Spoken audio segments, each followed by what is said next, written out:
அண்ணனுடைய பிரியாணிக்கு என் நாக்கு அடிமை. அண்ணன் பெருமையா சொல்லுவேன். இப்போ நம்ம வீட்டில் பிரியாணி செய்ய போகிறோம். 1.5 கிலோ அரிசிக்கு 1.5 கிலோ சிக்கன் எடுத்துருக்கோம். எப்படி செய்யணும் பார்க்கலாம். Follow me. வெங்காயம் கட் பண்ணிக்கலாம். தக்காளி கட் பண்ணிக்கலாம். கத்தி எவ்வளோ ஷார்ப்பாக இருக்குது. சறுக்குன்னு போட்டு அடுப்பை பற்ற வச்சுக்கலாம். சிலிண்டரை ஆன் பண்ணாத அடுப்பை பற்ற வச்சுருக்காங்க எங்கள் வீட்டில். சுத்தமான கடலை சேர்த்துக்கலாம் தேவையான அளவு.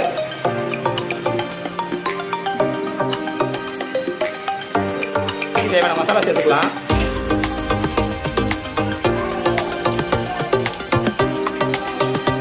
தேவையான அளவுக்கு வெங்காயம் சேர்த்துக்கலாம். நறுக்கி வச்ச வெங்காயம் சேர்த்துக்கலாம்.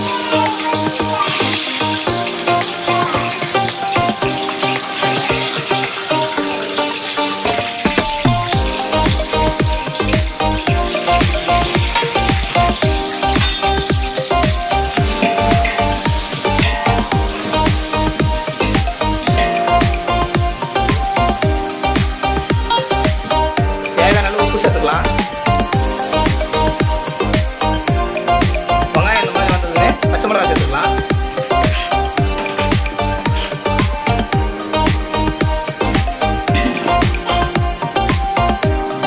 தக்காளி சேர்த்துக்கலாம்.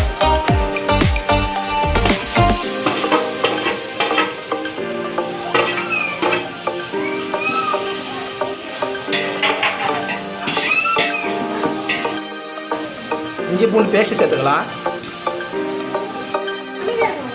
புதினா சேர்த்துக்கலாம். மலைச்சாரல் மாதிரி சிக்கனை சேர்த்துக்கலாம். மஞ்சள் பொடி சேர்த்துக்கலாம். தயிர் ஆட் பண்ணிக்கலாம். வீட்லேயே அரைச்ச சூரிய அரைச்ச சுத்தமான மசாலா சேர்த்துக்கலாம்.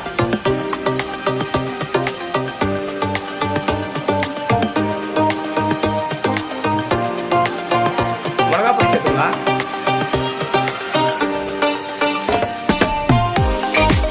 லெமனை பிழிஞ்சு வச்சுக்குவோம்.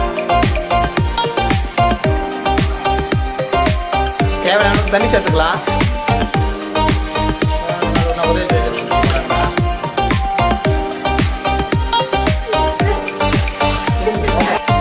நெய் ஆட் பண்ணிக்கலாம்.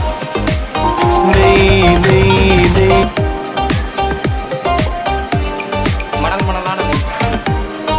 அம்மா செய்த நெய் போலவே. அரிசி ஆட் பண்ணிக்கலாம்.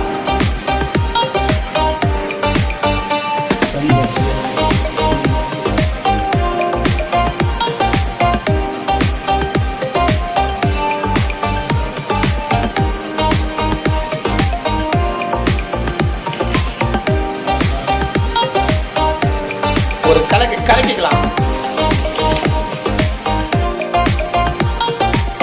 மலைச்சாரல் மாதிரி மல்லித்தலை சேர்த்துக்கலாம். பிரியாணி சூப்பரான பிரியாணி, சுவையான பிரியாணி.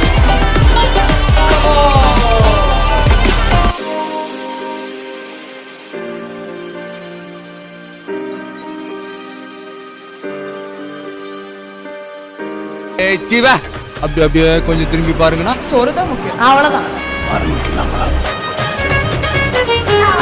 எப்படி இருக்கு நம்ம வீட்டு சமையல்?